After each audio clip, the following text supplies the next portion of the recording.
So ito pala yung itlog ng brown shrike. Ito yung pugad nila.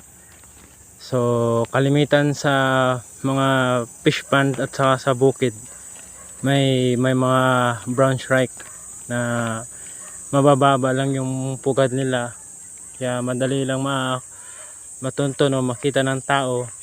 So ayun, ito yung pugad o itlog ng brown shrike. Sa nakikita nyo, meron itong tatlo.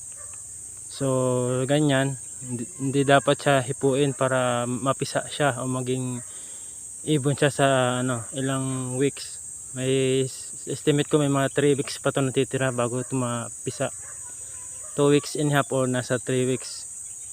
So ganyan, hayaan nyo lang, huwag nyo hipuin yung itlog. Mas hinipon nyo yan, di na babalikan ng yan, ng brown shrike o yung ng inahan yan.